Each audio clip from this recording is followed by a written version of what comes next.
corte no censo 2020, como a gente estava dizendo, ele reflete diretamente na construção das políticas públicas para a próxima década. A gente vai conversar agora com o professor de Economia da Unicamp, o Cláudio Salvadori Dedeca, para a gente falar um pouquinho sobre tudo isso. Olá, Cláudio, tudo bom? Seja bem-vindo aqui no Bom para Todos. Boa tarde, Thalita. Boa tarde, Eduardo.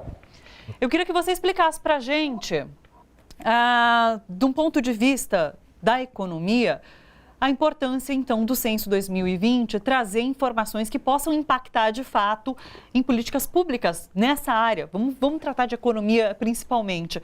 Queria que você explicasse para a gente qual é o impacto e qual a relação do Censo com a economia nos próximos 10 anos.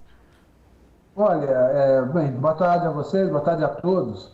Antes de eu tocar diretamente a questão colocada, é importante eu explicitar que eu faço parte da comissão consultiva do censo e tenho vivido todo esse processo, eu diria, de intervenção no IBGE, feita pelo governo federal. E eu gostaria, antes, de explicitar alguns pontos para chegar justamente na questão que você coloca. Claro. A primeira delas é que a intervenção feita no IBGE, ela é realizada, tá certo, partindo de uma posição que antecede qualquer consulta ao corpo técnico do IBGE. A nova presidente, ela chega ao IBGE dizendo: vamos reduzir o censo demográfico, sem qualquer consulta, sem qualquer avaliação junto ao corpo técnico do IBGE, se isso é necessário, em primeiro lugar, tá certo? Em segundo lugar, se é possível, e o próprio Eduardo já apontou vários problemas que o processo poderá produzir para o futuro. Esse é o primeiro ponto.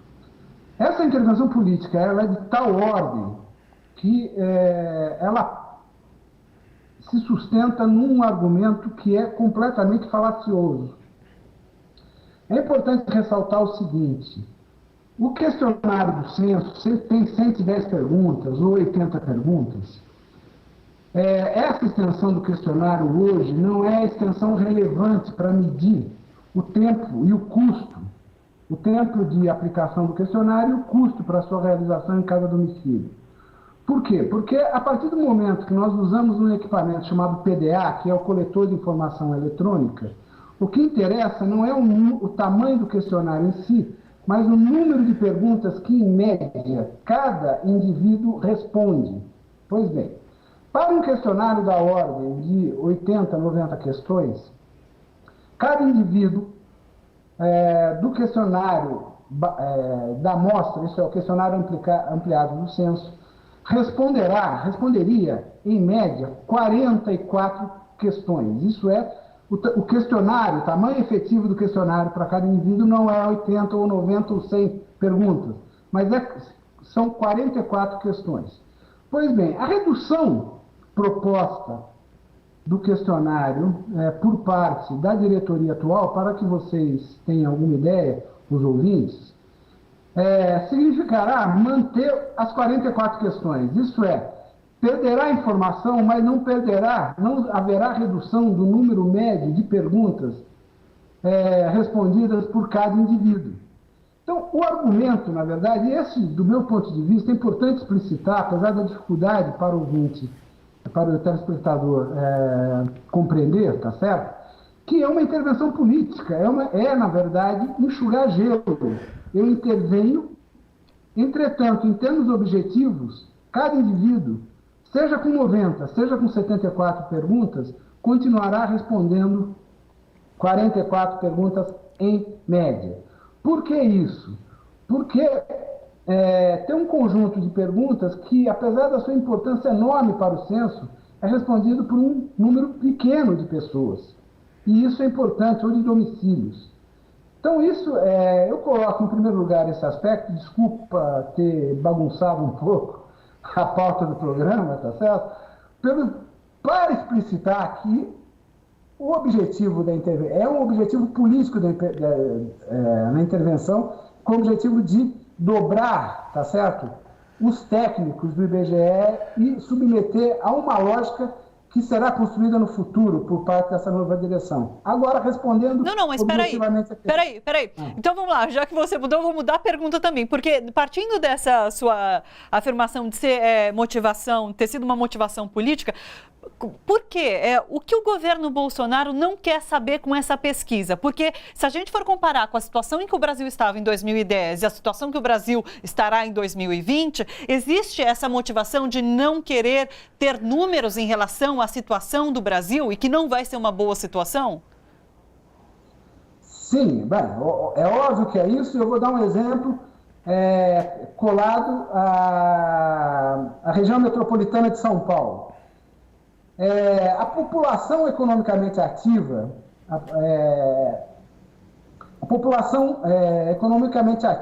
da cidade de São Paulo, ela é menor do que a população ocupada da cidade de São Paulo. Por quê?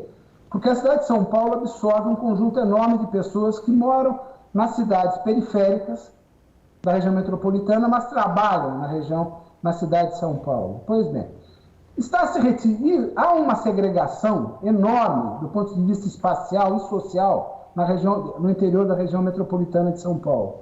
Ao se retirar, por exemplo, a informação de renda detalhada, como já foi apontada pelo Eduardo, o ex-presidente, do questionário da amostra, nós perderemos, por exemplo, a possibilidade de análise dos diferenciais de renda e da diferenciação social e da desigualdade social e de outros elementos que marcam essa desigualdade social no interior, por exemplo, da região metropolitana e mesmo no interior dos municípios. Isto é, as pioras nas políticas públicas que possam ocorrer no interior dos municípios, e obviamente que essa piora ela não se distribui de modo homogêneo para toda a população pobre sofre mais quando a deterioração da população, observa-se uma deterioração da política pública, da política social. Tá certo? Nessa situação, ao se retirar essas informações que se faz, tá certo? Por parte da presidência do IBGE, nós perderemos também o quê? Conhecimento da dinâmica interna dos municípios, das regiões metropolitanas da cidade. Não perderemos tanto informação sobre as alterações da desigualdade entre estados, por exemplo.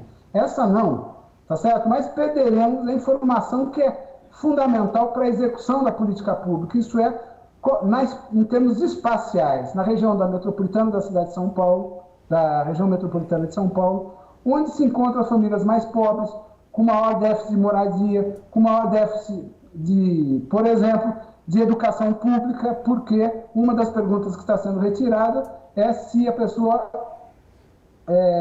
criança vai para a escola pública ou para a escola privada. Então, obviamente, eu diria, uma intervenção de natureza política e que nós devemos, obviamente, explicitar devidamente as consequências disso para o futuro, para a execução da política pública e também para o conhecimento da própria população brasileira. Sim. Cláudio, fica aqui com a gente. Vou voltar aqui para o estúdio para jogar uma pergunta para o Eduardo, porque o que eu entendo disso tudo é que parece haver um desinteresse do governo Bolsonaro em realizar esse censo. Porque a gente vê que em 6 meses de governo são pouquíssimas, não tenho nem conhecimento de alguma política pública que está sendo criada e desenvolvida. Então, parece que não se quer fazer o censo para não desenvolver de fato nenhuma política pública. Você vê esse desinteresse? Vejo. Ele prometeu alguma coisa em sua campanha? Então... Ele está executando o que prometeu. Como não prometeu nada, não está fazendo nada. Sim. Então tem que desfazer o que é possível.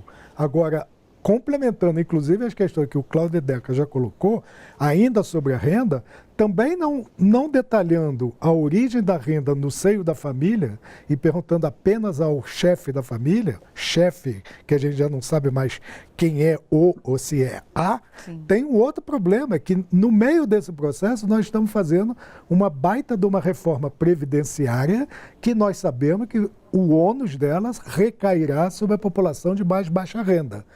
E, consequentemente, no futuro, isso terá implicações sobre o nível de vida dessa população. Os que se aposentarão ou terão benefícios de pensões ou que já estão aposentados desde já e serão afetados por essa política de renda. Só que a pergunta é eliminada do questionário. Então, em 2030, você não terá como avaliar o impacto da reforma tributária sobre as condições de vida da população que foi afetada pela própria reforma. Então, previdenciária, né? Da reforma previdenciária. Tributária não, previdenciária. Então, repara, faz uma medida que se diz em benefício da população e se elimina a pergunta vital para saber se de fato houve benefício ou malefício lá na frente. Ou seja, não se faz absolutamente nada em prol da própria população. Ou seja, os instrumentos possíveis que se pode contar para identificar problemas e planejar,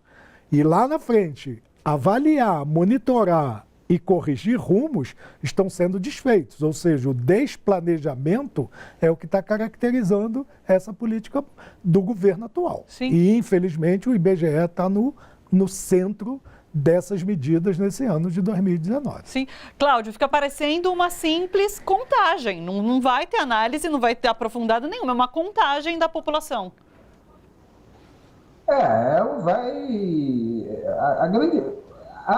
Não só será provavelmente uma contagem, perderemos informações relevantes do ponto de vista das características, né, da organização socioeconômica da população brasileira, tá certo? Mas eu acho que também há um outro aspecto, eu acredito que o Eduardo, ex-presidente, concorde, é que o modo como essa intervenção se faz, ela já colocou em questão a qualidade do censo. Eu vinha participando da comissão, a comissão vinha trabalhando desde 2014, tá certo? Em primeiro lugar, a contagem populacional e, posteriormente, o censo. Havia todo um planejamento de execução que foi rompido. E não só foi rompido, e isso tem implicações. Eu vou dar um exemplo. Já houveram 2 provas, pesquisas piloto, isso é, de teste do questionário anterior, e essa mudança, na verdade, ela provoca a perda de conhecimento produzido por essas pesquisas pilotos anteriores. Do ponto de vista do conhecimento científico, a cumulatividade do conhecimento é um instrumento decisivo para a sua qualidade. E nesse exato momento, ao se romper todo o planejamento, se romper uma trajetória de construção dos questionários do censo, nós estamos, na verdade, colocando em risco, foi colocado em risco a qualidade do censo. Do meu ponto de vista, eu considero que o problema da qualidade, da perda de qualidade, é irreversível. Então, nós vamos juntar, provavelmente, ao final, com o censo executado, se executado nessas condições, tá certo? 2 ordens de problema. Um censo que oferta um volume de informações menores e que, portanto, não permitirá uma caracterização adequada da população brasileira, e uma informação de qualidade problemática, que vai impedir, inclusive, a sua comparação em vários aspectos com a informação de 2010, como o próprio Eduardo colocou ao apontar que será consultada a renda do chefe, né, da pessoa de referência do domicílio. Então, o impacto, na verdade, ele é muito mais amplo do que apenas uma redução do número de questões. Casa-se a isso uma perda de qualidade da execução do censo e, portanto, que vai gerar um conjunto enorme, que não sabemos agora, só saberemos depois, zonas de cinzenta em termos de informação e de qualidade de informação. E qual o problema disso? Não será a atual direção do IBGE que responderá por isso. Provavelmente, os técnicos serão acusados como os responsáveis, tá certo? Por esse tipo de responsabilidade que a atual direção realiza. Olha só, você que curte a TVT e quer contribuir com a gente para que a nossa programação chegue cada vez mais longe, se inscreva no nosso canal do YouTube /Rede TVT e torne-se membro. Ou então faça a sua contribuição em nosso Catarse. É só acessar catarse.me/TVT. A gente agradece.